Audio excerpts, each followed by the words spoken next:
Oi, gente. Estamos de volta. Primeiro programa de 2024. Muito felizes. É o segundo ano do Colo de Mãe, o nosso projeto de acolhimento à parentalidade atípica, sobretudo do acolhimento à parentalidade de autistas. Meu nome é Débora. Eu sou a Beta. E hoje a gente está recebendo a Aline e a Marina. A Marina que está chegando e a Aline que é fono. A gente já está há bastante tempo aqui nos bastidores organizando uma série de... Tricotando e organizando uma série de falas, porque a gente conhece a Aline há bastante tempo, tanto eu quanto a Roberta. A gente tem muita confiança no trabalho dela. A gente quis muito que esse programa fosse ao ar o mais breve possível, mas a gente teve que organizar também a agenda, né? Agora a gente pegou a Aline mais no finzinho da gravidez, já podendo descansar um pouco mais, não está mais tão quente. E seja bem-vinda, Aline, estamos muito felizes. E a gente vai deixar que você se apresente. Ai, obrigada, a honra é toda minha, vou chorar aqui. A grávida tá sentindo. A gente chora muitas vezes. A gente chora muito. É uma honra estar aqui. Quando eu vi que vocês, um movimento ali no Instagram, eu fiquei muito orgulhosa, né? Tu me mandou um áudio muito lindo. Orgulhosa, porque eu conheço a caminhada, principalmente da Roberta, né? A da Débora um pouco também, mas eu conheço, né? E eu sei a influência que vocês têm. E hoje, faz só um ano, então, tipo, faz um ano. Eu achei faz que um fazia ano. muito, Muitos porque anos. a influência é absurda, assim, Faz né? um ano. Mas foi um ano bem intenso, né? De muito trabalho, imagino eu. Mas eu estou muito feliz, muito honrada de estar aqui. Eu sou um grãozinho de areia no meio de tantos outros profissionais que são muito bons. E é uma honra para mim fazer parte da história, né? Das crianças, assim, de uma forma geral. Então, eu sou a Aline Morello, sou fonoaudióloga. Faz 9 anos que eu estou formada. Me formei, fui trabalhar com autismo. Me apaixonei pelo autismo desde o início, assim, né? Na verdade, me desesperei com o autismo e foi a partir do desespero que eu desenvolvi a minha carreira. Assim. E eu tenho uma certa culpa no desespero, né? O Theo foi um dos primeiros pacientes, né? Foi bem no início, assim. E o desespero no sentido de eu preciso fazer alguma coisa para ajudar essa criança, né? Eu não tenho base para isso, o que eu faço? Vou atrás de um curso, vou atrás de clínicas que me ensinem, enfim... E desenvolvi todo um trabalho, tenho mestrado, né? Não na área de autismo, mas na parte de fala em Parkinson, porque como eu me formei e já estava com o projeto de Parkinson, já engatei o mestrado junto. Tu atendia idosos antes, né? Isso, estava com idosos, assim, no mestrado e atendendo autistas na clínica. Tipo, olha a mistura do negócio, né? Mas me encontrei muito, assim. Então, fiz pós-graduação, especialização em autismo, né? Duração de 2 anos, presencial. Na época que tinha, agora eu acho que nem tem mais, né? E acho que é uma coisa que falta muito. Porque a gente tem muito essa coisa do online, mas a troca que a minha turma teve e tem até hoje é impressionante, assim. Era um final de semana por mês durante 2 anos, sábado e domingo até às 5 da tarde, mergulhados em autismo, discutindo assuntos. A troca é diferente, né? E a gente tem o grupo até hoje, a gente troca até hoje. Saiu um estudo novo, e a galera da TO bota lá, saiu, olha o que saiu, a musicoterapia, ó, que saiu, né? É multidisciplinar, que legal. Multidisciplinar, né?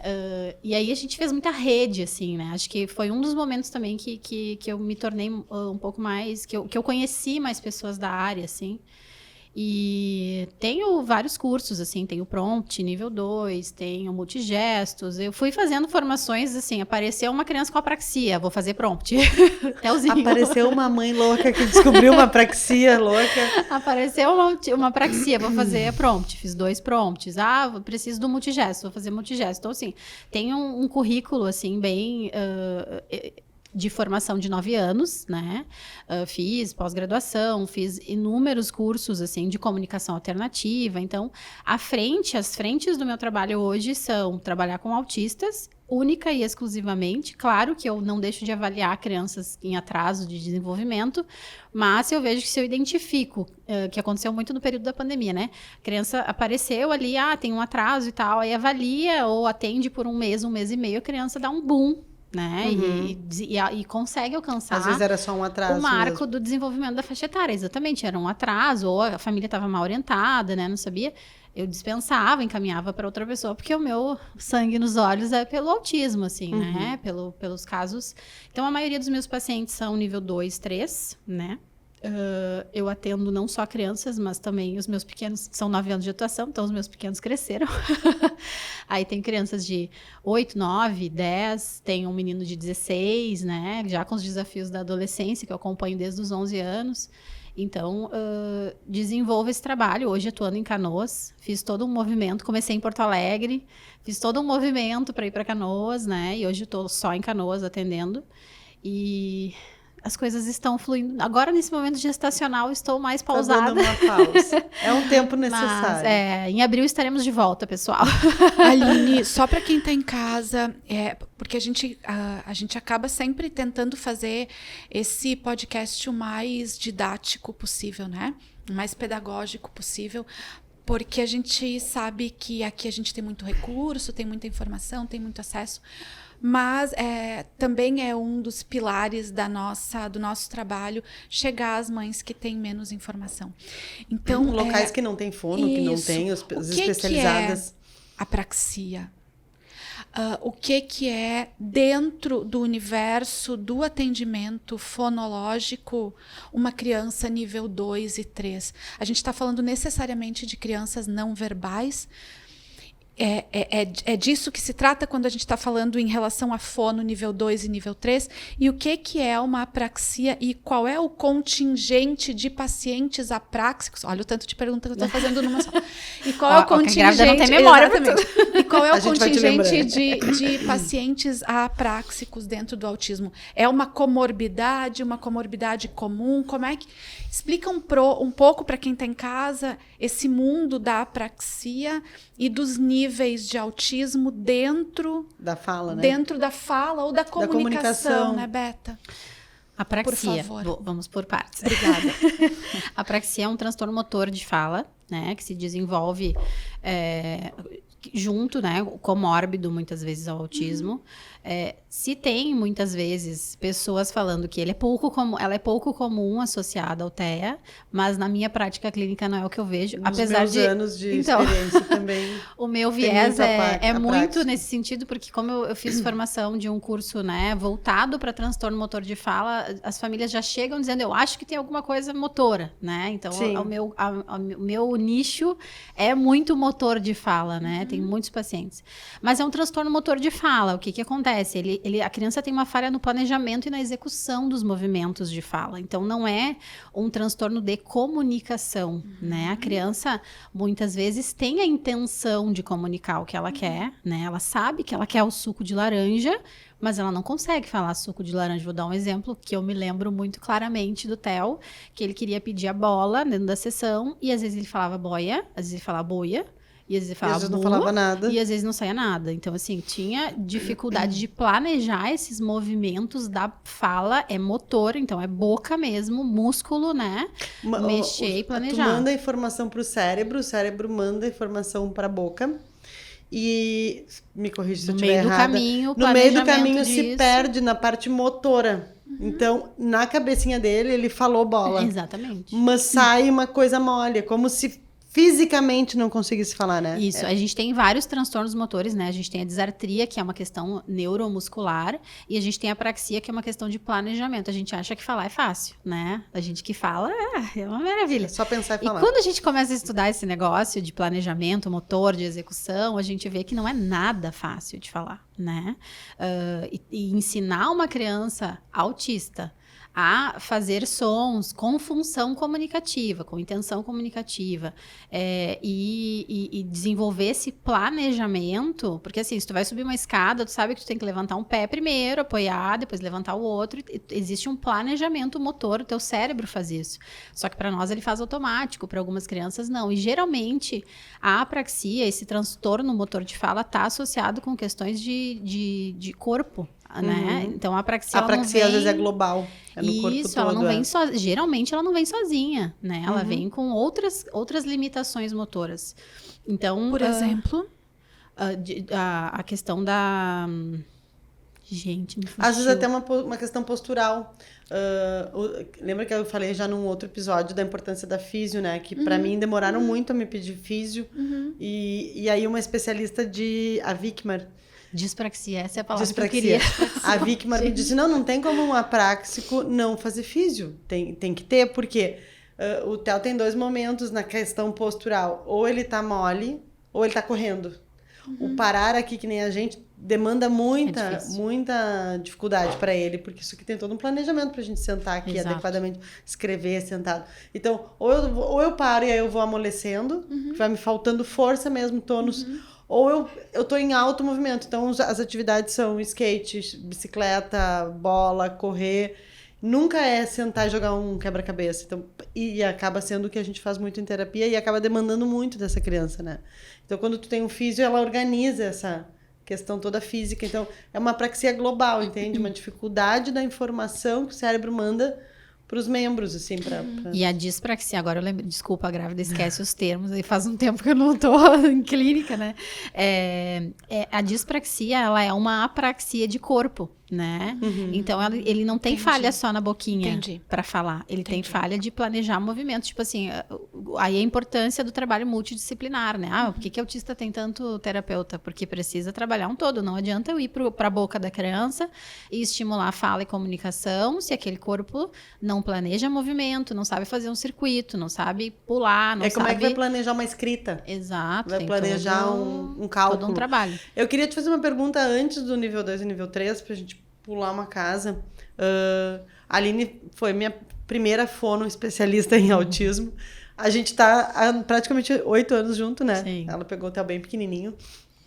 E assim, a gente cresceu juntas, né? Eu descobri a apraxia do Theo em grupos de mães, lá no inicinho do Apoio, no Apoio Internacional, porque acho que há uma confusão muito grande da apraxia. As pessoas têm uma tendência a achar que a apraxia é aquela criança que fala com a boca cheia, tipo, parece que tá cheio de farinha na boca, né? E aí sempre me falavam isso, não, a apraxia, a criança tem a boca mole.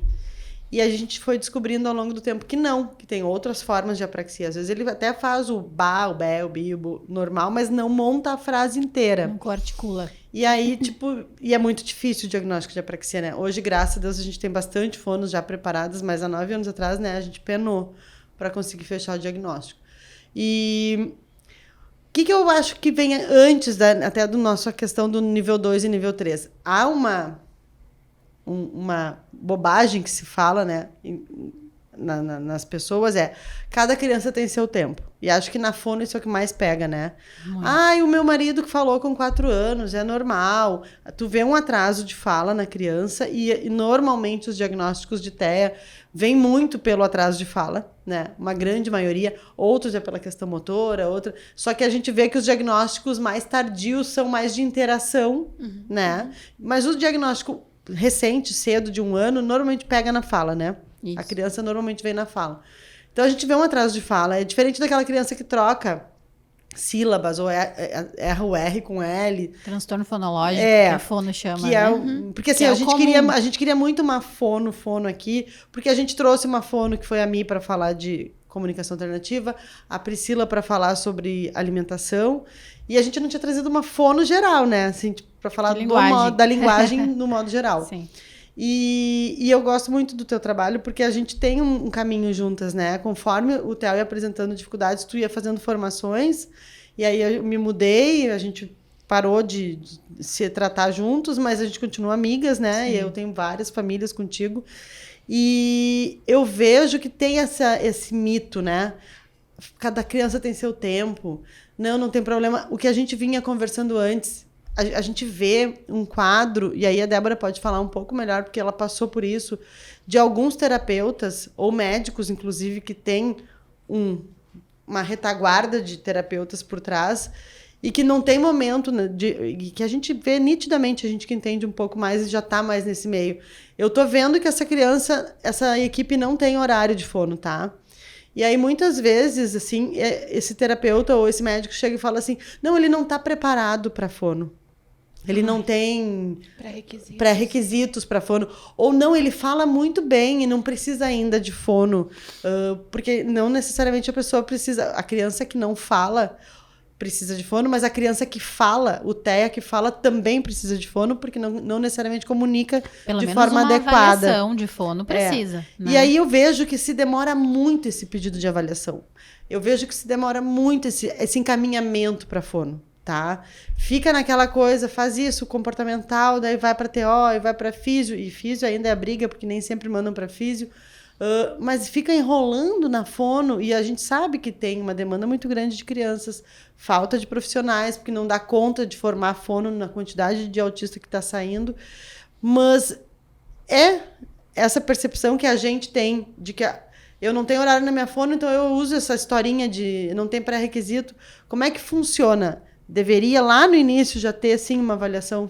Eu acredito que sim. Como é que funciona isso? Ai, gente, me apresentem essas pessoas que falam que tem que ter pré-requisito para fazer fono, porque eu não conheço, assim, eu acho absurdo, né? É uma falta de responsabilidade. É a mesma coisa que dizer, tu precisa ter um pré-requisito para comer, né? Não, cara, tu precisa comer, né? Sim. Claro que é uma necessidade básica, mas assim, não existem pré-requisitos. O profissional fonoaudiólogo, ele tem uma formação acadêmica de 4 anos de formação, né? Então, a gente não tem, não existe qualquer diagnóstico um pré-requisito. Ah, não, ele só pode fazer fono quando ele estiver regulado sensorialmente. Isso. Não. Ele só pode fazer fono quando o motor, a questão motora dele estiver um pouco melhor. Não. A gente atende paciente acamado, né? Então, assim, com disfagia, se for um pré-requisito, esse tipo de coisa, não existe pré-requisito para fazer fono. Nenhuma avaliação, nenhuma terapia. Quem vai avaliar se precisa ou não é a fonoaudióloga, ou do fonoaudiólogo, né? Mas não existe isso, tá? Porque o que acontece? Eu tive a infelicidade de pegar um paciente de 5 anos uma vez, que estava há 4 fazendo TO e físio quase que todos os dias e não fazia fono. A queixa da família é que ele repetia muitas palavras. Daí eu fui avaliar, né, para ver o que tinha acontecido. Gente, o menino não se comunicava. Eu fico pensando, tá, mas por que ele faz? Pra que a gente tá regulando esse corpo? Pra onde vai esse corpo que tá, né, se regulando? Sem comunicar. E qual é a função? Qual é a função disso? Por que a gente não tá ensinando ele comunicação? E se ele tiver com dor no pé no dia da físio? Sabe? Gente, coisas básicas. Porque se a gente parar pra pensar, comunicação é vida. Se tu não Eu acho que a criança deveria sair do diagnóstico já com um aplicativo para poder comunicar e todo mundo preparado para comunicar. Tipo isso, sim, né? Porque, na verdade, muitos comportamentos inadequados vêm da falta de comunicação, né? Todos, sim. 100%. Se não todos, em sua grande parte, porque tem as questões de regulação sensorial, Sim. né? Que mesmo às vezes a criança comunicando, a rigidez também é uma das coisas que a gente briga um pouco em termos de comunicação, porque a criança tá rígida, tá dizendo que não quer, mas é rigidez, a gente precisa ir flexibilizando. Então, às vezes, a gente tem problemas de comportamento, mesmo com uma comunicação funcional, por alguns outros percursos, assim, né? Mas mesmo que eu possa falar assim, eu preciso me regular agora.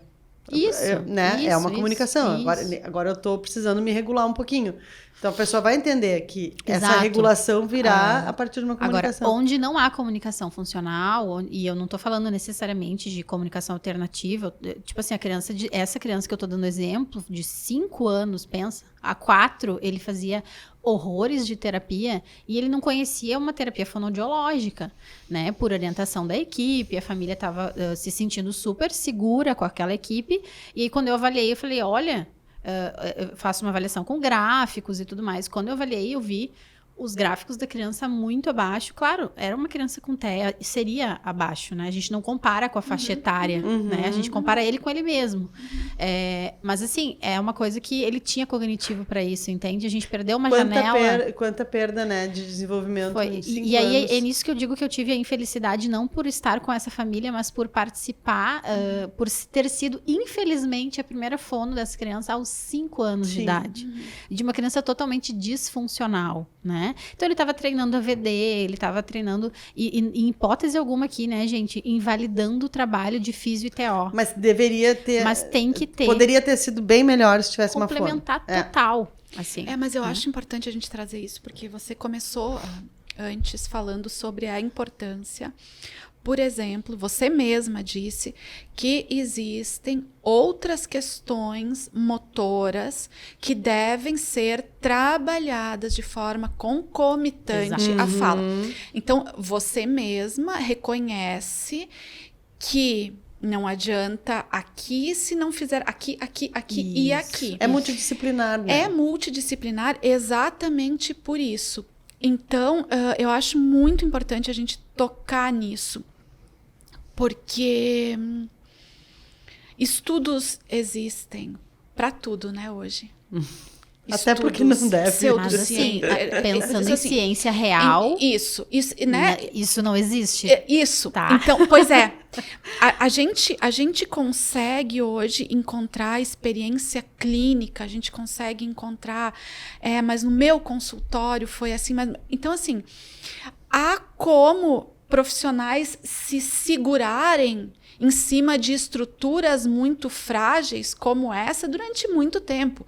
E enquanto isso, a gente vai deixando essas crianças chegarem ao consultório com 5 anos. Enquanto isso, a gente vai treinando este corpo, treinando este corpo, treinando este corpo, treinando esse sensorial, treinando mesmo essa criança, o comportamento dessa criança, mas para que se ela não... Enfim. Então, juntando o fato de que não existe pré-requisito, não existe toda criança tem seu tempo, e não existe um tratamento de autismo que não perpasse pelo menos uma avaliação, você fez questão de frisar isso e eu vou repetir isso, pelo menos uma avaliação multidisciplinar, porque assim como o Theo chegou muito cedo à fono, o Theo chegou muito tarde à físio. Então, assim, a gente está entendendo que todos esses caminhos... E eu acho que, assim, a gente... E aí o erro, eu acho que começa lá no diagnóstico, tá? A gente tem o que no momento do diagnóstico? A gente família, né, Beto? É importante dizer isso. A gente mãe... A gente diz o erro começa lá atrás e a gente acaba trazendo o erro pra gente. A gente família, quando busca um diagnóstico, a gente já viu que tem coisas erradas, que há algum atraso em algum local. E aí mas o nosso conhecimento tem que terminar aí, né, Beto? Aí a gente deveria chegar no médico aqui, ele deveria. E ele deveria me dar uma aula de autismo. Isso. Ele deveria acalmar meu coração, me acolher, que não acontece. A gente já falou isso aqui inúmeras vezes com a Fábio e com a Marta, que a medicina tá bem defasada nessa questão. Então, às vezes o diagnóstico chega pra mãe... tá bom, teu filho é autista, vira a página, porque para aquele médico é tão usual ele fazer isso assim, 20 vezes por dia. 2 fono, 2 TO e vai ser feliz. E a pessoa não sabe o que é TO, a pessoa não sabe o que é AVD, que é a atividades da vida diária, a pessoa não sabe o que é ABA, a pessoa não sabe o que é Denver. Não sabe o que é apraxia, quem não sabe quer saber, o que é dispraxia, procure nossos episódios antigos, que tem um pouquinho de tudo. E a ideia desse podcast foi exatamente isso, eu chegar lá naquela família no interior do Rio Grande do Sul, no interior do Amapá, no interior de Minas, que não tem nada, que está desconfiando do atraso do seu filho. E ok, ali tem 2 mães que não sabem nada, sabem da maternidade delas e do caminho, mas elas trazem os profissionais para falar por onde eu vou, já que lá no início não tivemos isso e várias famílias continuam não tendo. Então eu deveria chegar no médico e ele deveria dar essa aula. Autismo é isso... Você precisa fazer uma avaliação na fono, você precisa fazer uma avaliação aqui nessa equipe comportamental, uma avaliação de físio, que isso eu bati muito com a clínica do Teodoro. Vocês não podem ter um autista nível 2 e 3, principalmente com apraxia, e não ter uma avaliação de físio. Porque essa físio, a minha físio olhou pro Teodoro e em uma avaliação veio fotos da postura que eu nunca tinha visto. E ele estava com 7 para 8. Ele estava com 7 para 8, você é uma mãe absolutamente informada. Você e eu é nunca uma mãe... tinha notado a coluna entende? toda. São muitas frentes. São muitas frentes e isso nos escapa, né, Aline? Precisaria ter uma avaliação geral. Vamos avaliar, paga uma avaliação. Mas aí é o que se cria hoje, né? A gente cria uma equipe, a gente não, né? Porque eu trabalho sozinha. Mas normalmente se cria uma equipe com todo mundo, a gente faz um pacote fechado, só que daí a gente começa a criar um mercado, né? Então, é muito tendencioso. E aí no meu muito, mercado, né? na minha clínica, ou no meu consultório, nos meus parceiros, não tem hora na fono. Então, nesse momento, ele não precisa de fono. Não tem hora de físio, nesse momento não precisa de físio. E não pode ser assim, gente. Eu sou bem chata, assim, uma profissional chata, às vezes, para as famílias, porque quando eu tô desconfiada, e aconteceu isso, assim, agora, semana retrasada, tá? Eu atendo a criança desde abril, e eu desconfio muito, desde abril, que essa criança tem um transtorno motor, uma apraxia, uma disartria, talvez ambas associadas, que é possível também. Mais raro, mas é possível. E eu tô muito desconfiada disso, né? Então eu venho tratando como se fosse, porque abrindo um pouco a questão de novo, voltando um pouquinho para a apraxia, né? O tratamento da apraxia, ele não tem contraindicação, né? Então, assim, se eu acho que tem, eu vou fazer, né? E a criança teve uma resposta muito baixa ao longo do ano inteiro, assim, né? Uma família super comprometida, enfim. E eu fui introduzindo o assunto, assim, olha, eu acho que tem um transtorno motor de fala. Quando eu cheguei na TO, assim, eu avaliei ele e atendi uns 2 meses para ver a resposta, né? De como se fosse apráxico. E a resposta foi bem baixa. Então, o que pode, sim, acontecer que a minha hipótese esteja correta. E aí, o que acontece? Eu fui falar com a TO, ela disse, não, ele só tem uma hipotonia. Né, de corpo. Mas assim, a gente vê claramente que são 9 anos olhando crianças, né, a parte motora, enfim. Eu via que ele tinha algo motor, né, de praxia, de praxis, de planejamento. Mas eu não sou ninguém para falar algo motor, né? Eu olho essa parte aqui e eu confio no que a profissional, que a família confia, tá falando para mim. Então eu não fechei esse diagnóstico, né? Eu podia ter fechado em julho do ano passado.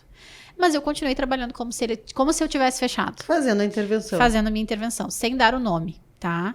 Sem fazer nenhum relatório, enrolei tudo que eu pude para não fazer relatório, mas eu tinha quase certeza absoluta que essa criança tinha um transtorno motor. No final do ano, houve lá uma questão com convênio, essa criança trocou de TO. Quando essa criança trocou de TO, a TO olhou para ele, nossa, ele tem uma somatodispraxia com uma questão tátil, Gente, quando ela começou a descrever, e ela me mandou isso por WhatsApp, ela começou a descrever quem era aquele paciente, eu olhei assim... Fez todo sentido. Gente, esse é o meu paciente. Esse é o meu paciente. Então, isso assim, é uma coisa que acontece, diz, né? A gente tem medo de trocar de profissional, porque a gente se apega muitas famílias só conversam com o profissional. A gente tem muitas mães que o único adulto que ela conversa no dia dela é com os terapeutas. E aí, quando a gente já fez palestra na PUC para psicólogos, a gente sabe que a ética de vocês é ter uma separação, né, com a família. Porém, famílias atípicas... É bem difícil. É muito difícil, porque às vezes aquela pessoa só precisa de uma palavra, de um carinho, de uma empatia, né? E é muito a palavra reforçador empatia. pro terapeuta se sentir alguém que eu não sou só terapeuta do teu filho, eu tô te dando alguns 1% de apoio hoje, nesse dia que então, tá difícil, essa sabe? mãe, esse pai que chegam às vezes, que aquele é o único adulto que ela fala, a gente cria vínculo, sim, a gente se apega aos terapeutas.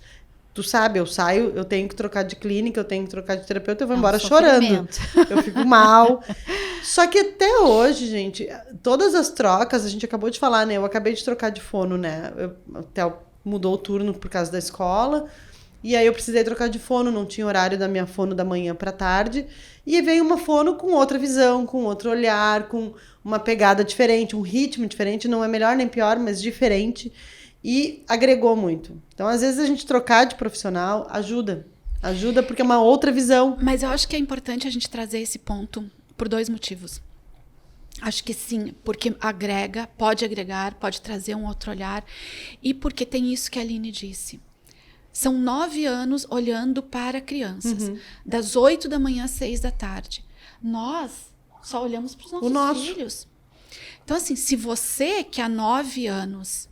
olha para crianças todos os dias, ainda assim tem dúvidas.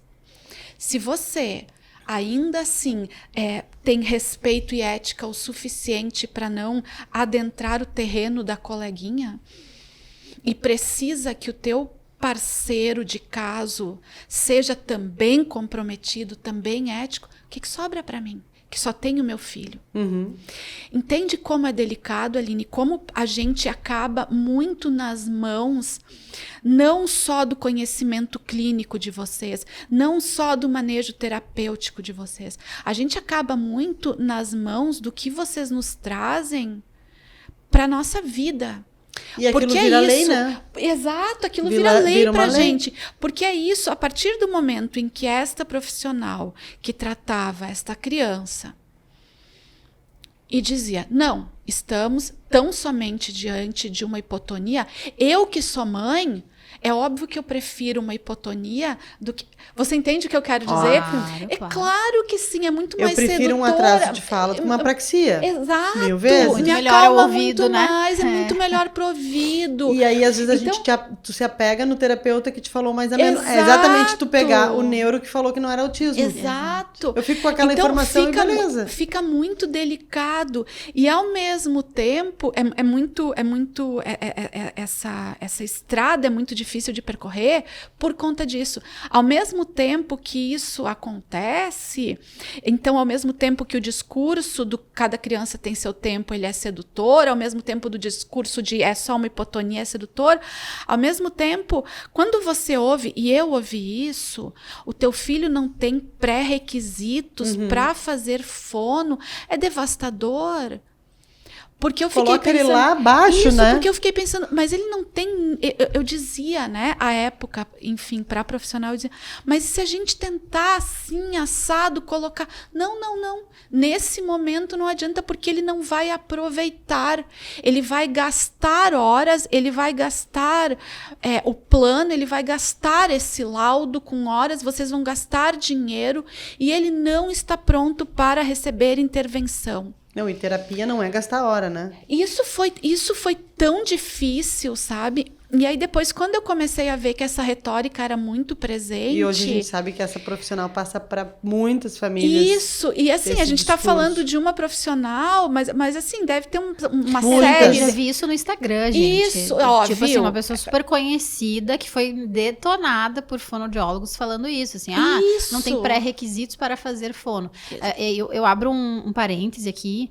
Todos. O profissional, o fonoaudiólogo, a gente não é TO, a gente não trabalha especificamente com regulação sensorial, a gente não é físio, a gente não trabalha com motor, mas a fono que se preze, ela sabe um pouquinho de cada coisa. E se o meu paciente está muito agitado, a gente está com um caso agora, que agora eu estou mais supervisionando, a gente está com um caso de um menino que não para na sala. E aí a gente foi atrás da TO. Gente, tem uma equipe. Então, assim, se na minha sessão de fono essa criança não consegue se regular, eu vou atrás do profissional, gente, o WhatsApp tá aí todos os dias, e vou falar, olha só, o que eu posso fazer pro meu... E, assim, essas conversas ao longo de 9 anos foram coisas que me ensinaram muito na minha prática clínica. TO, o que eu posso fazer para regular essa criança? Eu tenho esse equipamento, eu tenho um jump e eu posso comprar. O que eu preciso comprar para ajudar o meu paciente? No teu atendimento. Porque sim, ele pode ser que não esteja aproveitando a sessão de fono, mas eu tenho que fazer alguma coisa, então. Se o meu paciente não... Se a questão é sensorial. Mas ele tem... A maior parte do tempo, a gente trabalha muito com manejo de comportamento. Então, eu e equipes de aba de Porto Alegre, a gente quase que cria uma parceria, assim. E como era difícil isso quando... Antigamente, né? Eu lembro que, na nossa época, o TEL tinha cada coisa numa clínica. E a Aline era a pessoa que tentava capitanear as equipes. Não, eu brigo até hoje para fazer reunião de equipe. Então, era assim, marcava com a equipe da TO, daí não podia ser... A equipe da TO não queria vir para a clínica do ABA, a clínica do ABA não queria ir para a clínica da TO. E aí a reunião não acontecia. Só que esses ranço, tá? É normal, são pessoas, tá? A gente trabalha com pessoas. Tem ranço? Tem. Tem clínicas que eu tenho ranço, tem clínica que tem ranço de mim e tá tudo bem. São pessoas. Só que o nosso paciente é a nossa prioridade. Tu tem que deixar o ranço de lado. Se eu tiver que me reunir com a pessoa que eu tenho mais ranço no mundo para trocar sobre o meu paciente, eu vou fazer isso. Mas, de novo, porque a minha questão pessoal eu vou ficar hoje insistindo. É exceção, né? Eu vou ficar insistindo nessa história de nós famílias, tá?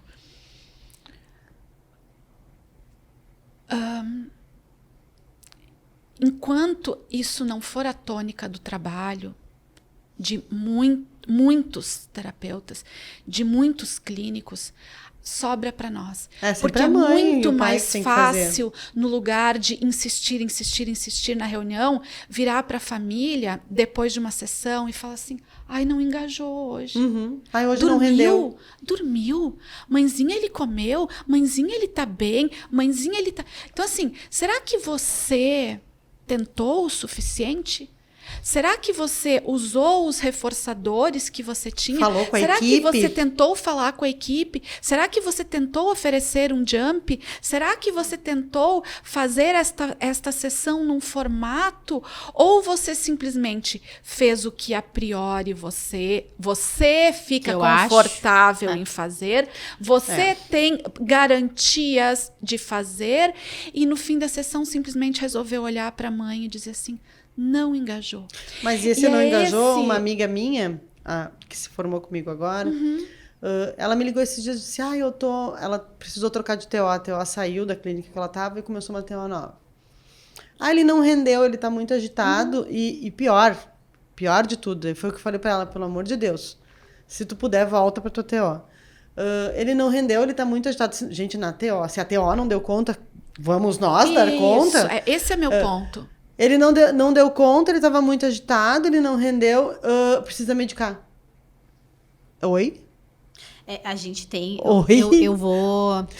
A gente tem as exceções, né? Eu costumo... Liga pro médico, conversa com o médico, mas uma criança que chegou hoje... Sim. Tá se adaptando a ti. No primeiro dia, eu não vou dizer que ele precisa de medicação.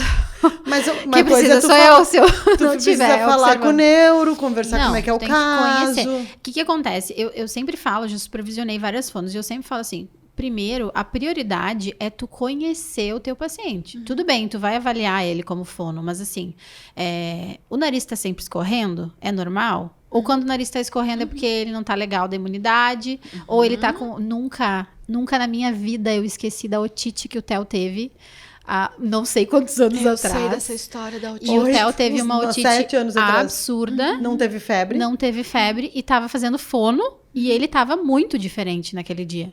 Então, assim, eu preciso conhecer o meu paciente primeiro para saber quando ele tá bem, quando ele não tá bem, né? E aí a Aline me disse, ele não tá bem hoje. Algo não tá legal. Saí dali e fui pra pediatra. Era uma otite que estava estourando já, né? Senhora do uma otite, né? Estava estourando já. Então, a diferença do profissional ver...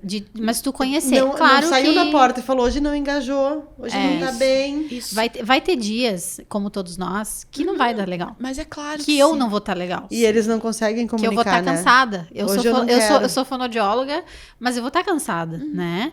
E tá tudo bem. Só que assim, eu preciso dar tudo que eu posso para aquele paciente. Porque aquela família saiu de casa, acordou, vestiu aquela criança... Deu comida, se programou pra estar lá. Enfrentou crises no transporte, provavelmente. Então, assim, eu não tenho o direito, eu até agora, sem ser, né, eu não tinha um baby, que agora tenho na barriga, mas assim, eu não tenho o direito de eu ter dormido a noite inteira, ou ter ficado até 3 da manhã vendo um filme, acordar às 6, e aí ficar cansada pra atender uma criança. Então, tipo assim, eu tenho... mas isso é uma coisa que hoje, aos 32, eu entendo, assim, né? Ninguém te fala isso, mas assim, tu precisa ter uma saúde equilibrada para tu poder dar conta da demanda, porque assim, eu atendia gente das 8 da manhã às 8 da noite, né? Fazia um intervalo de 1h30 de almoço, dormia no meu intervalo, almoçava saudável, fazia o intervalo no meio da manhã, comia uma coisa leve. Então assim, esse é o terapeuta que eu gostaria que a minha filha tivesse se ela precisasse, né? Ou precisar. Isso. Vamos cuidar o tempo verbal, porque a gente quer que não precise, mas se precisar, que tá caia numa mão boa. Mas é nesse bom sentido. Isso que a pessoa tem essa... eu acho que, sabe o que acontece, Aline? Tem coisas que é o tempo e a experiência. Eu me formei dizendo que eu não ia trabalhar com autista. Olha a ignorância da pessoa. Ó de mim. Não, eu vou trabalhar só com prevenção. Eu sou nutri, tá? Ai, que lindo falar isso agora. Agora, né? Eu sou nutri. E eu falei assim, eu vou trabalhar com prevenção de doenças. E realmente eu adoro a questão da prevenção de doenças. Eu amei trabalhar em hospital. Rezei para não trabalhar em hospital psiquiátrico, onde eu caí, no hospital psiquiátrico. Né? Deus me quis lá fui eu e aprendi horrores. E o que eu vejo hoje no consultório, tá? Eu tenho o histórico do Theo, de APLV, de alergias, e esse nariz escorrendo, que era uma alergia a leite, e não tem como eu trabalhar sozinha. 90% dos atendimentos que eu tenho feito, eu falo, eu preciso falar com o teu TO, eu preciso falar com a tua fono, me passa o WhatsApp do teu TO e da tua fono, porque a gente bota tudo muito na caixa do autismo. Ele é autista, por isso ele é seletivo. Não, ele está seletivo, ele não precisa ser seletivo. Ele tem uma rigidez, ok. E agora eu estou atendendo autistas adultos, que está sendo ótimo, porque eu consigo visualizar e entender psicologicamente tudo que rola nessa cabecinha para eu conseguir ter respeito por esse autista criança, né? Por essa pessoa que é um indivíduo e que tem gostos, tem ansiedades e nervosismos, e que se mudou o meu prato aqui, isso estraga a minha semana inteira, né? Uma autista que me falou, na quarta-feira eu tenho cenoura picada no meu plano alimentar, eu sou rígida, eu vou precisar comer o que está no meu plano alimentar, mas de segunda em diante eu já vomito e tenho ânsia, porque na quarta eu vou ter que comer algo diferente. Então, olha o grau de desorganização e de sofrimento que isso faz. E aí vem com Nutri há muitos anos, mas que não entende de autismo. Né? Que não entende que não essa conhece visão. Ela, eu acho, também, nesse sentido. Tipo, o teu funcionamento é esse. Mas é que sabe o que a gente já compreende na faculdade? Que a pessoa tem que comer o legume. A pessoa tem que comer a verdura. A pessoa tem que comer a fruta. E não tem que nada. Porque se aquilo é tão aversivo para essa pessoa, a gente tem que achar outra forma de suplementar isso para essa pessoa, que a vida dela seja confortável, porque se não comer vai ser um horror. E comer não é só nutrição, né, gente? Comer é social. Total. É eu sentar com a minha avó, é eu sentar com a minha família, é eu ir num aniversário. Falar também. Falar também é social. É isso. Então, eu acho que essa é e não a chave adianta que eu falta, falar é seletivo, sabe? daí muitas coisas eu vejo que é sensorial. Muitas coisas que eu vejo que é da questão motora, não consigo mastigar. Sim. Como é que essa pessoa vai mastigar se ela só come líquido ou pastoso? Não e aí como é que ela vai falar? Então não tem como eu atender sozinha. Não tem. Eu preciso da fono. E eu sou só a nutrição, que assim nem tá na equipe multidisciplinar. Sim. Ainda em alguns estados. Graças a Deus já tem alguns estados. Sim. Que é obrigatório ter nutricionista para autista, porque já estão vendo que faz muito sentido, né? E aí não tem como. A fono não tem como atender sozinha. Eu não tenho como pegar um autista e só trabalhar fala. E quando vocês falam de troca de terapeuta, eu como terapeuta digo que dói pra caramba quando a gente é trocado, né?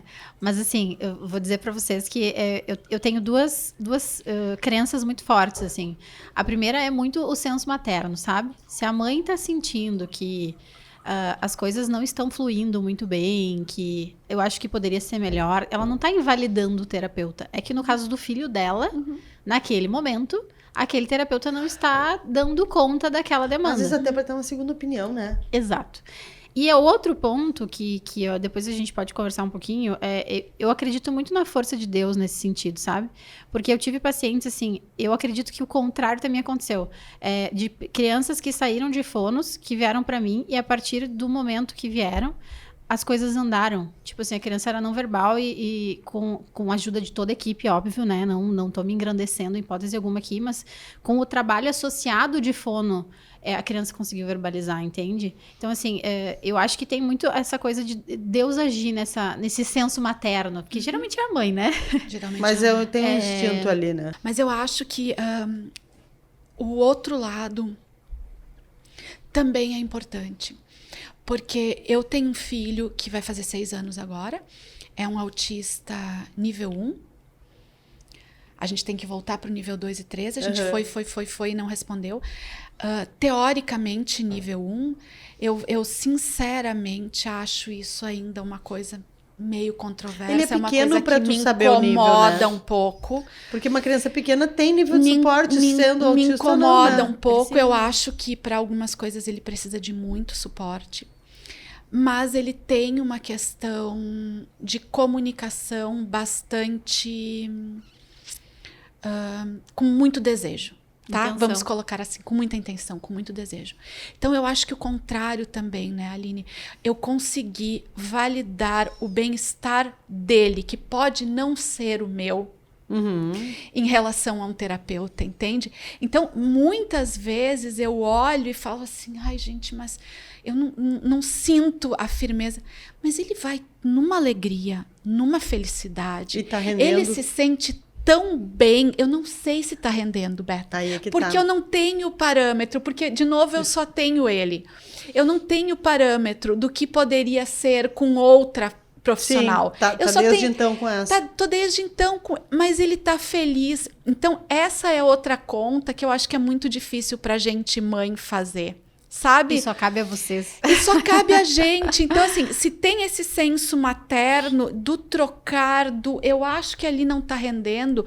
De outro lado, eu acho que também tem isso, né? Olhar para aquela carinha e ver eles felizes com aquele profissional também tem que ter um peso, isso sabe? Isso é tudo, né? Ontem eu vi um post... E eu, às vezes, fico meio assim, porque eu digo, mas todo mundo me diz, mas ele poderia não sei o quê, ou aqui ele já poderia ter alta. O que ele está fazendo no profissional XYZ? Eu não vejo necessidade disso. Mas é que assim, o que acontece? Entende como fica a minha cabeça? Sim, É um caos. Pra gente que tá em casa, caos, mas pra gente que tá em casa, às vezes a gente não tá enxergando a evolução mais naquele terapeuta, porque eles já estão bem. Porém, tira. Isso, mas é um preço que eu não sei se eu vou pagar. Tá aí pra nos ensinar isso, né? Pra tu ver. Eu tinha muita... isso era uma coisa, a Aline lembra disso.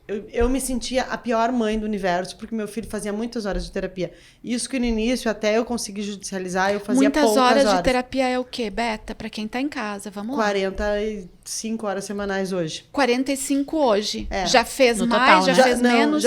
Já fez menos. Até eu judicializar, ele fazia... Acho que era umas 12 horas de terapia, né? Porque eu pagava, então não tinha condições. E ele era pequeno e eu pensava, meu Deus, essa criança não vai pro parquinho, essa criança não tá brincando, essa criança tá só em terapia. E hoje mesmo é uma coisa que me pega, porque ele começa a trabalhar às 8 da manhã, que nem um trabalhador, e para às 5h30, 18 horas. É um horário CLT, né, gente? Vamos combinar. De uma demanda dificílima, de várias coisas que eles estão fazendo ali. É muito difícil, alto, né? A minha sobrinha agora participou de uma sessão um dia inteiro acompanhando. E saiu exausta. Morta. Não conseguiu jantar, tava assim. E aí ela me disse como é que ela consegue todo dia. E pra ela foi brincar. Ela não tem uma demanda de corpo, ela não tem uma demanda de fala. Tem repertório pra brincar. Repertório. Ele tá aprendendo isso. E aí eu me todo, sentia né? a pior mãe do mundo, assim, meu Deus, é muitas horas, quem sabe se eu tirar de tudo. E aí veio a pandemia. E aí veio ali, na volta de Caxias para Porto Alegre, que eu fiquei 3 meses sem terapia, porque o plano me cortou. Eu voltei a ter o Mogli em casa. Então, o preço de não ter a terapia é muito grande. Quando as mães às vezes falam, eu vou parar tudo e vou botar só na natação e no parquinho. Não é a mesma coisa. A gente já viu casos de mãe que nos falam, não, meu filho vai no terapeuta e joga xadrez. Porque é uma coisa que ele gosta. É ótimo, gente, a gente deixar a criança na zona de conforto. A zona de conforto é ótima para todo mundo. Eu adoraria ficar em casa sentada vendo filme de Natal que eu amo. É bolo de chocolate. Comendo né, chocolate. Gente, a minha zona de conforto é maravilhosa. Eu adoraria comer chocolate e ficar assistindo filme. Não vamos só a pandemia. Agora, janeiro, né? A gente tá gravando aqui em fevereiro, né? No meio de fevereiro. Gente, dezembro, janeiro, as coisas mais ou menos param. A maioria das famílias tiram pelo menos uma semana. O que regrediu os meus pacientes? Não, e às vezes essa uma semana, Aline, ainda é algo programado para viajar. Um momento que ainda tem, por exemplo, assim, se eu for pro Teodoro pra praia, ele ainda vai estar regulado, porque tem o mar, tem a areia, ele se autorregula de algum jeito, tem a rede, ele tá com a família, então tem o outro lado, né, que é um apego. Isso na rotina do dia a dia, 3 meses sem terapia, acordando às 6 e indo dormir às 8, com a mãe surtada, mordida inteira. Então, assim, às vezes parece que não tá rendendo, mas tá. Né? Então, claro, a gente tem que avaliar. Não tá rendendo como precisaria, não tá rendendo como eu gostaria. Às vezes é a hora de mudar de terapeuta. Mas o não ter terapia para um autista é um risco muito perigoso. É por isso que a alta... Desculpa, é por isso que a alta, quando eu tive a felicidade de dar alta para 2 pacientes em 9 anos, 2 autistas, é por isso que a alta, ela acontece muito devagar. Tipo assim, fazia 2 sessões de fono por semana. Por 6 meses faz uma sessão de fono por semana e eu fico ali no bico, né? Se regredir alguma função pode ser que volte depois de um tempo. Exatamente. Então, assim, claro que a alta foi no sentido assim, não tem uma demanda específica fonodiológica. Qual é a demanda agora? A habilidade social. A habilidade social, que são ambas eram crianças acompanhadas por Denver, por Aba, dá conta de trabalhar isso. né? Eu poderia ficar com essas crianças mais um tempo trabalhando especificamente habilidade social, poderia, mas a criança tinha uma carga horária absurda de Denver e Aba, então tipo assim, por que eu vou fazer um trabalho se eles também podem? Então teve toda uma orientação, eu tô à disposição da equipe, não tô tipo me retirando porque eu não aguento mais, não é nesse sentido, é que ele tem horas para trabalhar isso, né? Então assim, tá tudo bem, e tem repertório para aprender, e hoje são 2 pacientes que eu acompanho e cara, foi uma das coisas mais lindas que eu fiz assim, e que eu vivi na minha carreira, que foi poder dar alta para essas crianças, tipo assim, cara, vai aprender com a vida agora, entendeu? E tá tudo bem, tá lindo. Claro que não são todas as famílias que vão viver isso, mas é do terapeuta entender também, tipo, ó, as mães nunca querem, né? Ambas nunca queriam. Não, ainda precisa, porque assim, ambos eram pacientes medo, que né? quase não falavam quando começou com 2, 3 anos. E aí com 5, 6, as coisas, nível 1, assim, super leve, com algumas questões sensoriais, enfim, com o diagnóstico confirmado, não tô invalidando o autismo aqui, ele existe e ele vai continuar na vida dessas crianças até o fim, né? Mas de a gente entender também como profissional até onde a gente pode ir. E aí eu falei para uma dessas famílias, foi bem na minha troca para Porto Alegre, eu falei assim, que não é desses que eu dei alta, eu falei assim, ó, eu tô saindo, mas não pense que ela não precisa de fono. Ela ainda precisa, por um tempo. Então, assim, vocês vão... muito leve, assim, a Beta conheceu até. Então, assim, precisa, por mais leve que seja. Mas esses 2 pacientes, assim, foram muitas reavaliações, muitas reuniões de equipe, para a gente poder ter confiança de largar a mão da família, né? E sempre poder voltar. A gente precisa voltar. Isso, a gente precisa voltar pro muito leve, 2 e 3. A gente não respondeu ainda. Eu tenho uma dúvida que eu já ouvi alguns profissionais falando, e isso é uma coisa que me dá um nó na minha cabeça. E acho que uma fono é a pessoa perfeita para falar. Autista nível 1 sempre fala. Sim. Tá, então não existe autista nível 1 que não fale. Não fala, é nível 2 ou 3. Porque aqui que a gente tem o suporte é muito maior, né? A gente tem preconizado que o nível 1 precisa de pouco suporte ou nenhum suporte, né? Ao longo da vida, né? Por isso que crianças, são os nossos maridos que se viraram, cresceram... Exato. Souberam, não sabemos casaram, se sempre foram né? Mas tipo nunca assim, mas souberam andar com, inclusive com autismo sem aparência lá na infância. Ou com o masking, né? Tipo, com mascarando com sofrimento ali, enfim, mas se virar. Mas tiveram pouquíssimo suporte. Sim, claro que hoje a conta chega, né? De outras formas. Mas eu acho que o nível 1, ele tem muito isso. Para quem não assiste, nós temos maridos autistas. Isso, nossos maridos são autistas. O marido da Roberta tem diagnóstico há mais tempo, meu marido tem diagnóstico...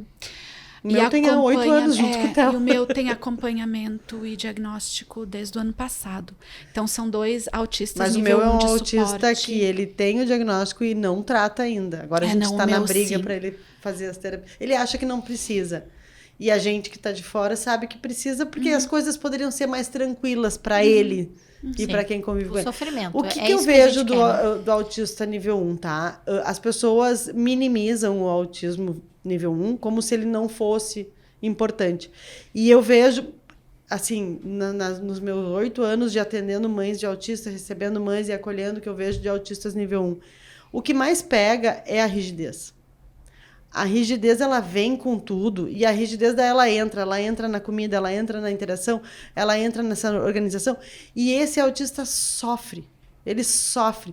E aí, mesmo que ele mascare muito bem, mesmo que ele não exponha isso, mesmo que ele não fale, lá na adolescência, lá na vida adulta, isso quando a demanda vai lá em cima da vida, né? Isso vira uma depressão profunda, isso vira tentativa de suicídio, isso vira a pessoa que não sai de casa. Então, assim, não podemos minimizar isso. E graças a Deus hoje se fala sobre isso, se tem diagnóstico, e por isso precisa de ajuda e muita terapia. Achar que o autista nível 1 é nível 1. Porque, assim, ó, na minha época, 8 anos atrás, todo mundo saía do consultório com ele autista leve. Era leve, moderado e severo. Não, mãe, ele é autista, mas é autista leve. É mais bonito ouvir. O meu filho ouviu que ele era autista leve, né? Teodoro é autista leve, nem aqui, nem na China, nem no Japão, nem na Austrália, nem em nenhum lugar. Mas é isso que... Esse é o ponto. O Teodoro não é autista leve, nem aqui, nem na China, nem no Japão. Mas a rigidez hoje já foi tratada. Mas com 2 anos... Para aquela demanda de 2 anos. Para aquela demanda de 2 anos. Parecia... Então, assim, Isso, o meu tem diagnóstico desde 1 ano. Mas na época a gente fazia a TEC, lembra? Sim, que já vinha. E lá na primeira TEC que eu fiz com 2 anos, fiz sozinha. Depois apresentei pro terapeuta, pedi para fazer também e deu o mesmo número, porque eu fiquei com medo de eu ter sido muito ou otimista ou pessimista na pontuação. Já apareceu severo. A TEC dele foi altíssima. Pois é. A do Benjamin, a gente fez o MChat. Também altíssimo. Com meu filho, diferente do Teodoro de hoje, que ao chegar em qualquer ambiente, sabe-se que está-se diante de um autista. A gente chega com o Theo em qualquer lugar, todo mundo sabe. Não sabe o nome do que tem, mas sabe que ali tem uma... O meu não. O teu mascara muito bem, O meu não tem. O meu não tem. De outro lado, o meu, se apresentar qualquer demanda para ele, que ele precise sair dos planos a rigidez imaginários dele, que é a rigidez, você vai olhar para essa mesma criança e vai dizer, mas é um nível 3. Então, entende? Depende da demanda, depende do ambiente, depende do que você precisa daquela criança naquele momento. E não vai render sem terapia? Como é que vai render sem terapia? Não vai render sem terapia. Ai, nível 1, vamos tirar a terapia. Não vai render sem terapia de jeito nenhum. E o que tem aparecido, Aline, é por isso que eu quero insistir na pergunta do nível 2 e nível 3, nível 1, dentro da fonoaudiologia, o que tem aparecido é assim... quanto mais ele se comunica, mais deixa de fazer sentido o que ele fala. E eu vou dar um exemplo, tá? A gente tentou viajar agora faz umas semanas. A gente foi com o plano de ficar 7 dias, a gente ficou 3. 2 dentro do carro para ir, 2 dentro do carro para voltar e 3 dias no destino. Dentro do carro ainda era onde ele estava melhor. Uma das coisas que aconteceu, e aí não tinha rotina visual que desse conta, não tinha previsibilidade que desse conta, não tinha, era que o shopping, neste lugar, não tem piscina de bolinha, não tem área de recreação infantil, como os shoppings que ele conhece. Só que estava 50 graus, eu não tinha outro lugar para almoçar. Ele simplesmente não parava de repetir que aquilo não era um shopping. Sim, ele entrou e que ele não podia comer, porque em shoppings onde se come, também se vai às piscinas de bolinha. O que você faz com uma criança, nível 1, de suporte, leve, que não come, falar. Não aceita entrar, não aceita conversar, não para de se autorregular através. Eu com o abafador, filho, você quer? Não. Aqui não é shopping, aqui não é shopping, aqui não é shopping, aqui não é shopping, aqui não é shopping, aqui não é shopping. Filho, a gente só vai comer e depois a gente vai embora. Aqui não é shopping, aqui não é shopping, aqui não é shopping. Você bota tudo no carro. E é uma criança que fala, que comunica. Entende? Mas é que nessa hora ele tá tão fora de si que a fala não faz sentido. Nada faz sentido para ele. Mas isso tem se tornado recorrente. Cada vez isso tem aparecido mais. Eu acho que é a rigidez que pega. É a rigidez que pega muito. Então, vamos voltar à minha pergunta lá atrás, porque a gente já está... O que é nível 1, nível 2 e nível 3 quando a gente está diante de uma fono? Quais são os marcos? O que precisa ser atingido? Hoje, meu filho consegue ser entendido. Ó, o ato falho, ó, a psicanálise, Freud aqui, ó. Aqui, ó. No ombro. Ó, aqui, Freud no ombro. Meu filho consegue ser entendido pelas terapeutas, consegue ser entendido pelos colegas de escola, consegue ser entendido pelos adultos do entorno, até que ele saia do ar. Mas quando tem a ele sai do ar, ainda, né? Não, muito. Ele consegue ser entendido, beta, no sentido assim, no sentido pragmático da coisa. As pessoas entendem as palavras que ele fala. Elas nem sempre fazem sentido. A mensagem não. Isso, a temporalidade ainda é completamente perdida. Porque às vezes ele fala coisas de dias atrás, de muito tempo atrás. Isso ainda tem. Amanhã é depois que ele dorme. Então, se ele dormir depois do almoço, é já amanhã. É amanhã. Isso ainda tem. E isso é do TEA, né? Isso muito difícil isso é do autismo. Mas entende o que eu quero dizer?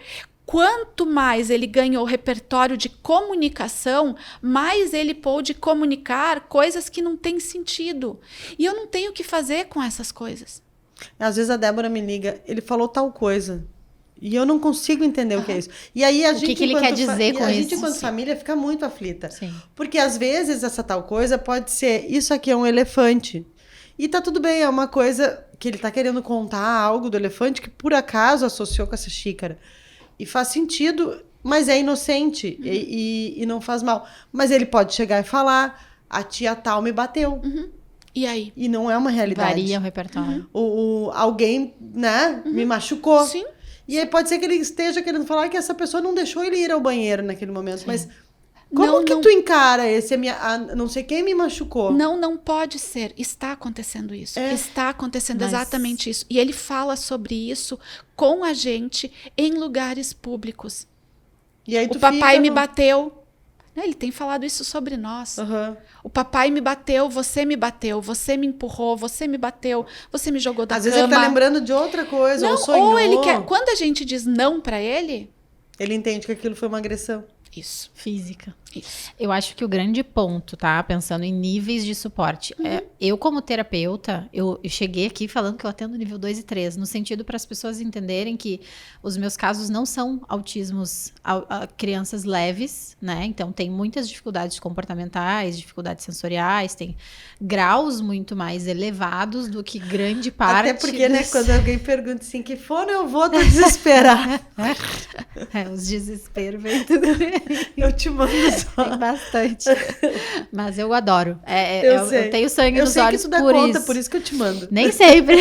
Às vezes a gente chora também, tá tudo certo. Todos nós choramos muito. Mas a grande questão do nível de suporte é, primeiro, quando a criança, até em torno de 10 anos, assim, eu não me preocupo com isso. A família pode chegar pra mim, tu pode chegar pra mim e dizer que ele é nível 1. Eu vou avaliar ele independente do nível que ele tiver. Vai ser o Benjamin pelo Benjamin, o Teodoro pelo Teodoro. Então, exatamente. Então, assim, a avaliação que eu vou aplicar é baseado no repertório que eu vejo ele ter, não ao que tu vai me dizer, né? Eu faço uma anamnese com a família primeiro, bem completinha lá, pergunto um monte de coisa. E às vezes, quando eu vou conhecer a criança, é outra criança. A gente sabe. E às vezes a gente conta que em casa é uma coisa e lá na clínica é outra. E às vezes não é que vocês não sabem, não conhecem o filho de vocês. Ele tá num ambiente novo, eu sou nova. Ele muda totalmente conforme o ambiente. Em casa muda. E então outra tem coisa que a isso. gente vê muito, e isso também é importante, vai fugir um pouco do assunto, mas eu prometo que a gente já vai voltar. Como a gente ainda vê, né? E eu e a Beta que temos contatos, muitas vezes juntas, muitas vezes separadas nas frentes de trabalho dela, nas minhas frentes de trabalho, com muitas mães. Como ainda tem mãe que não sabe o tamanho do estrago de tentar minimizar as situações, de tentar... Como eu vejo ou assim... Ou de esperar. A questão do esperar eu vejo assim, ai, não, mas é nível 1 e daqui a pouco engrena. Quando mas isso vem muito de médico e terapeuta falar. Um ano de terapia vai melhorar. Eu ouvi muito isso. Mas as famílias, não tem como dar essa isso, gente. Mas eu ouço isso da mãe. Ele vai ficar um ano aqui. E aí quando eu vou ver a criança... Não, sem condições, né? Quando eu encontro a criança... Não bate nada, né? Eu olho e falo assim, gente, mas será que não é... Porque é isso, mas a gente tem um olho também mais preparado hoje, né? A gente tem um olho mais preparado, Beta, mas é um recado, assim, é um pedido, na verdade, que eu gostaria de deixar, assim.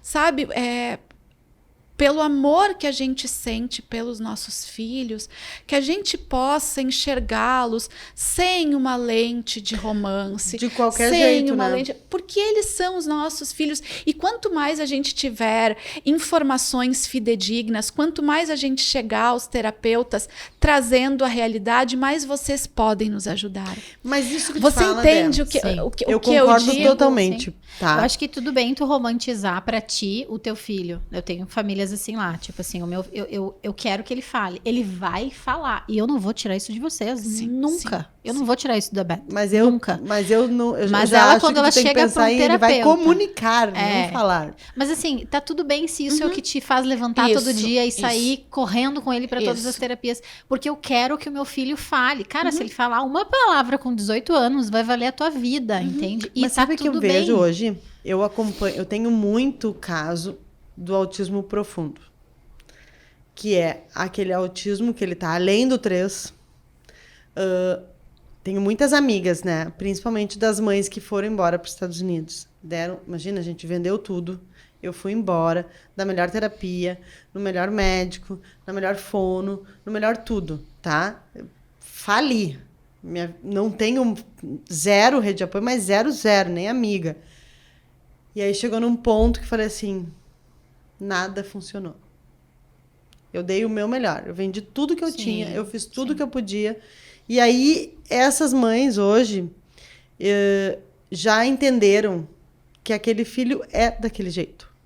E muitas estão voltando, porque hoje está sendo mais importante ter o convívio da família e a terapia aqui. Inclusive, as terapias no Brasil estão em alguns lugares melhores do que lá fora. E elas estão conseguindo voltar. E aí, aqui, a criança está dando uma leve evoluída. Tu entrou num ponto bem bom agora. E aí eu não sei, porque assim, o que eu vejo, tá? Eu que recebo mães há 8 anos, né? Tem 2 tipos de mães.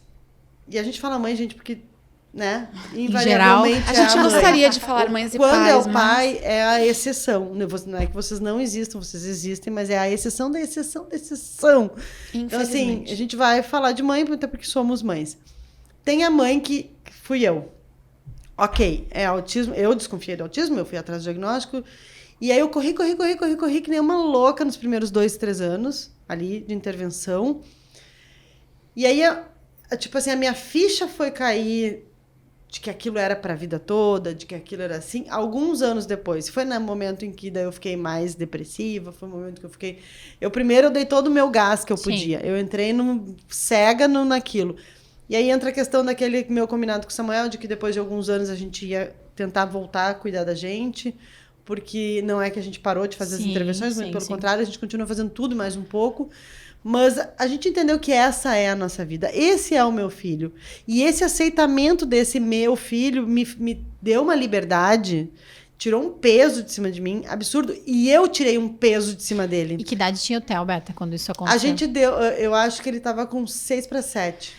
Eu tenho visto isso no meu consultório. Tá. A pessoa entendeu que aquilo. Isso. E aí eu tenho aquela mãe que ela fica em negação muito tempo. Que é essa mãe que não enxerga os sintomas. Que ela romantiza a ponta do pé. Ela acha que o filho não vai precisar... A neuro tá falando que precisa de medicação e ela não, acho que não. E eu fui essa mãe que eu não quis medicar. Porque assim, ó, as mães de 8 anos atrás, dos grupos que eu estava, tudo tinha que ser natural. Deus o livre medicar. E eu pensava, meu Deus, eu não posso medicar, porque parecia que eu tinha desistido do Teodoro. Só que depois de 2 anos sem dormir, tu pegou toda essa fase, lembra? Que ele ia sem dormir pra terapia. Ele dormia 15, 20 minutos por dia. Então, a Beta era olheiras. Eu era o zumbi, e eu e o Samuel revezava. Eu dormia quando dava das 8 à meia-noite, e ele da meia-noite às 8. E às 7 da manhã a gente estava na terapia, porque eu fazia fono com a Aline 7 da manhã. 7 horas. Porque tinha todo o corre das outras clínicas. E a gente estava lá. E aí chegou num ponto que ele não rendia mais. E aí eu precisei medicar. E foi a melhor coisa que aconteceu, não foi? Foi ótimo. Existia outro Teodoro. E a gente não está falando que as pessoas têm que medicar, mas quando o teu médico está te falando e tu não quer enxergar, quando a pessoa tá falando que é um nível mais alto, que precisa de muitas horas de terapia e tu não quer enxergar, isso vai muito contra a criança. Muito. E aí essa mãe... prejudicado. Essa mãe tem esse luto mais no início e ela leva muitos anos para ela começar a correr. E isso é muito ruim para a criança. Eu acho. Porque a mãe que corre no início e que lá na frente vai ter uma tristeza muito grande, ou uma decepção de se dar conta que nada funcionou, que acontece, gente. Nem sempre... O terapeuta que te promete que daqui a 1 ano vai melhorar, que daqui a 2 anos vai melhorar, ele tá mentindo, porque não se tem garantia de nada. Não. O autismo é uma caixa de surpresas. Então, assim, pode melhorar muito, pode aparecer outros sintomas, pode aparecer outras coisas, outras comorbidades. E, assim, invariavelmente, uma mãe de um autista, um pai de um autista tem que estudar. Tem que ler. A gente, às vezes, ouve comentários aqui no programa, vocês falam, às vezes, termos muito técnicos. Tem coisas que não tem como a gente não falar em termo técnico. Tem coisa que a gente tenta esmiuçar o máximo possível. Mas, assim, eu não posso fazer a tua parte. Eu preciso que tu leia, eu preciso que tu siga as pessoas certas, eu preciso que tu te intere. Porque tem papéis que é só da família, não é dos terapeutas. Eu viver numa nuvem. Porque, assim, eu posso ter a melhor equipe de terapeutas se a família não entrar na forma correta de ser terapêutica, né? Não terapeuta da família. Ela vai ser quem puxa a criança para baixo. Exatamente. E a negação é parte disso. Né? Mas a negação é parte disso. E eu trago mais, assim, o que eu vejo. Tu tem famílias visto isso de famílias... 7, 8 anos. A criança chega aos 7, 8 anos. É isso aí, dá todo o gás, recebeu o diagnóstico. Tá, claro que tem um luto ali, né? Mas o luto maior, eu acho, e eu vejo, é quando chega lá, 7, 8 anos, eu já fiz tudo, eu no ritmo frenético, o meu dinheiro acabou. Troquei todos os terapeutas, peguei os melhores que eu tinha, tudo que eu vi, que eu tive de informação, eu estudei e tal. Chegou 7, 8 anos de idade, parece que as famílias... Respira. Tá bom, é isso aqui que eu tenho. Essa Como é a vou minha viver realidade, feliz dentro dessa realidade? E não é desistir, porque essas crianças continuam fazendo fono. Continua fazendo tudo. Só que é no sentido assim de... a minha vida agora vai ser mais leve. Esse é o meu filho. Eu amo ele como ele é, independente de quem, como ele esteja. Eu acho que às vezes a aceitação do diagnóstico demora. De repente ela vem lá depois que tu briga com ele por quando muitos anos. Quando a gente tem eles pequenos, a gente aceita. E a gente fala que aceita, mas a gente ainda não aceitou. A gente ainda não aceitou. Porque a gente quer tirar o máximo de sintomas possíveis e a gente do vê, autismo. O que tu vê muito? Hoje não tanto, mas há uns anos atrás, tu só via casos milagrosos na internet. A criança que não falava nenhuma palavra e hoje fala frases e dá palestras.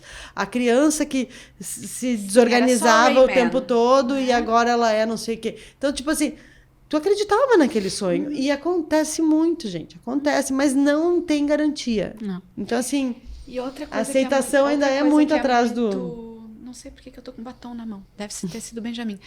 E outra coisa que é muito, muito comum também, muito usual, que eu vejo é assim. A criança pequena, mesmo a criança autista... mesmo a criança autista nível 2 ou 3, quando é pequenininha, ela mimetiza melhor com o meio, né? Porque as crianças pequenas são mais individualistas. E todos gritam, todos correm, empurram, todos correm, todos... Com 2 anos, todos brincam sozinhos. Todo mundo morde. Então, assim, você tá ali, você sabe que o seu é autista...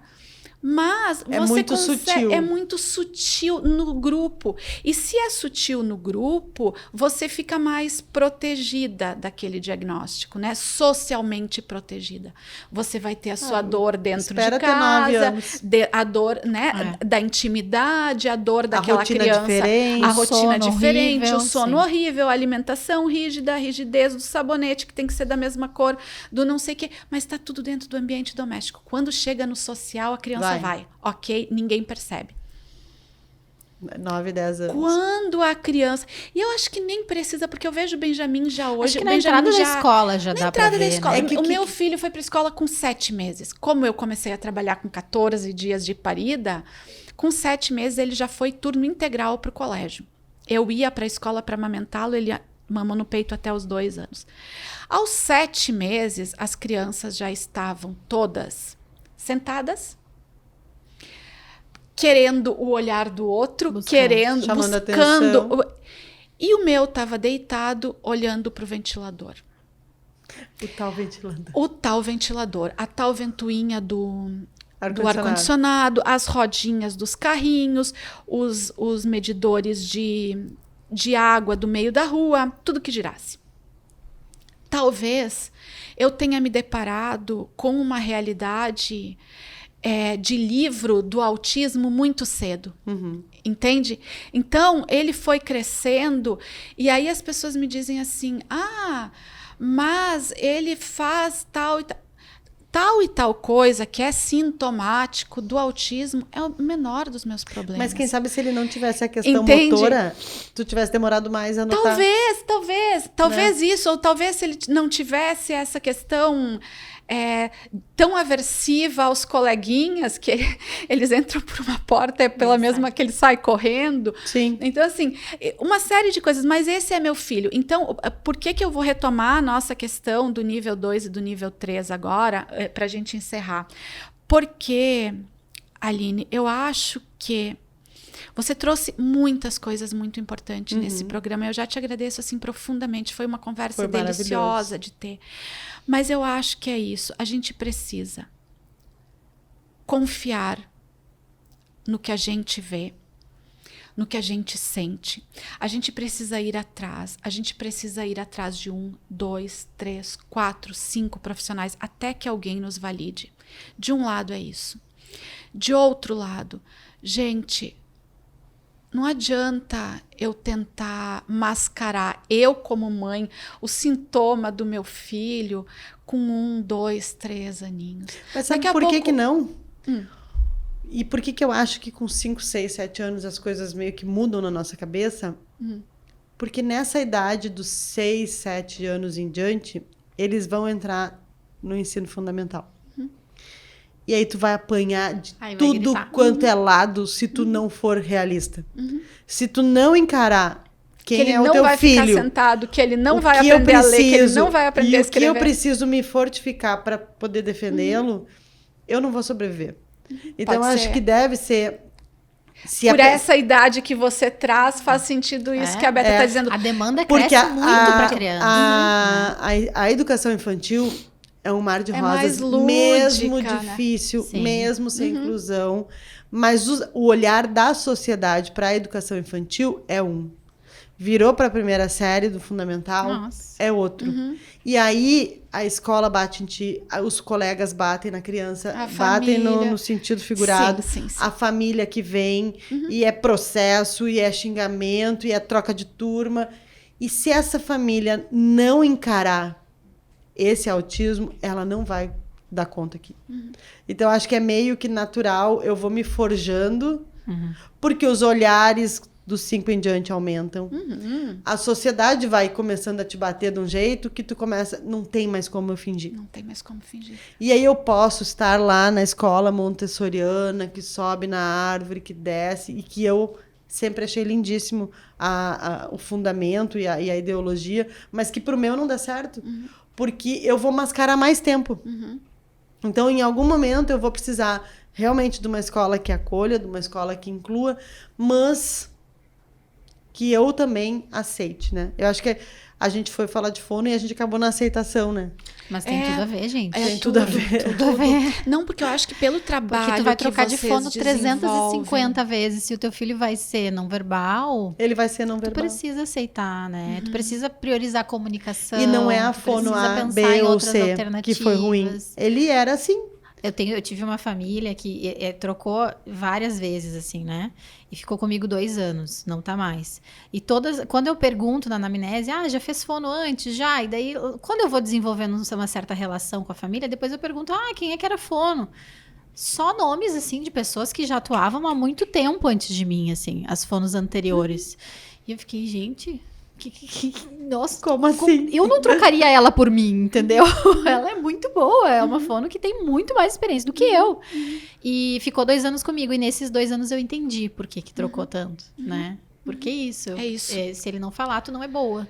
Isso. Então eu vou te Mas trocar. porque é isso, o meu pedido às mães, às famílias que estão nos assistindo em casa, é nesse sentido. De que a gente entenda, que a gente consiga ter confiança nos profissionais que estão com os nossos filhos, mas que a gente entenda as limitações que são inatas, são inerentes, são da sintomatologia, são da condição, são do autismo ou são daquela criança. Então, e que às vezes não são do autismo, às vezes são outras coisas. Isso, às vezes são outras coisas. Às vezes a criança se bate, eu tô com uma autista adulta de 22 anos, tá? Que se machuca. E aí... porque ela é autista. Não, peraí. Ela é uma mulher que nunca foi a gineco e que tem questões de dor. E aí a gente foi agora investigar e eu não podia fazer nada em relação à alimentação, mas, né? Foi um pedido de socorro da mãe, uma mãe que confia muito em mim, tá comigo há muitos anos. E ela chegou e disse assim, eu vim aqui fazer uma consulta porque eu preciso conversar contigo e tentar entender o que está acontecendo. Ela come perfeitamente bem, ela usa os suplementos de forma correta. E eu falei, não, a gente precisa investigar, ela tem dor em algum lugar. E ela não fala, zero verbal. Então, tipo assim, ela tá com dor em algum lugar. Então, agora conseguimos que ela vai passar um dia na Santa Casa, vai fazer toda a investigação, porque precisa estar sedada para fazer os exames, pedir para a Fábio os exames de imagem, tudo, a gente vai fazer. Alguma coisa tá doendo, gente. Não é só porque ela é autista que ela está fazendo certo comportamento. Vamos virar do avesso, vamos ver. Eu descartei tudo fisiológico.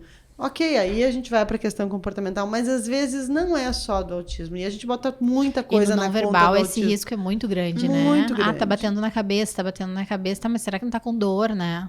Será que isso não é uma comunicação disfuncional? Mas tá tentando comunicar algo, a otite do Theo foi um caso. A otite do Theo Ele estava extremamente irritado, desorganizado e era uma otite. Sem febre. Como é que tu vai adivinhar que tem uma otite, um ouvido estourando? E ele com baixa sensibilidade à dor, né? Sim, então, demorou até a mostrar. Ele demorou muito para mostrar, né? Então... Gente, muito obrigada. Foi lindo. Espero que tu tenha gostado. Ela tá aqui se mexendo. Acho que ela adorou conversar com você. O próximo encontro já vai ser com a Marina. Já vai ser de Marina no peito. Obrigada, Aline. Foi ótimo. Obrigada. Eu tava com saudade. E... Quer dizer alguma coisa? Quer deixar algum recado? Alguma coisa que você acha que é importante, assim, que as famílias, que as mulheres... Eu tinha uma coisa pra falar pra Aline, que quase que eu esqueço. Diga, amor. Que eu queria pedir que os terapeutas, as pessoas que trabalham com autismo, terapeutas, professores, todo mundo. Vocês viram que a gente popou hoje a Aline do assunto escola, que é só porque ela tá com 40 semanas de gravidez e foi combinado. Ela volta depois pra gente falar de colégio. Pra gente falar de colégio. Quando eu tiver condições emocionais, a gente fala. Isso, alto fluxo. Depois do puerpério, a gente volta pra esse assuntinho colégio. Eu queria que o teu exemplo fosse um exemplo para os outros profissionais. Eu vejo os profissionais de todas as áreas de TEA, muito limitados ao consultório. Eu venho aqui, eu atendo as crianças autistas, eu recebo bem por isso, pontuaremos isso, né? E aí eu vou para minha casa e o assunto autismo fechou a portinha. E a Aline fez uma coisa que é linda. Ela levou o autismo lá para a igreja dela, fez um projeto maravilhoso de inclusão. O autismo veio até mim, né? Fez um projeto maravilhoso na igreja dela, de inclusão, onde ela agregou todos esses autistas, que hoje vão à igreja de forma linda, né? Frequentemente. A gente tem 25 crianças atípicas. Preparou toda a igreja para aceitá-los no seu correr, no seu barulho, no seu...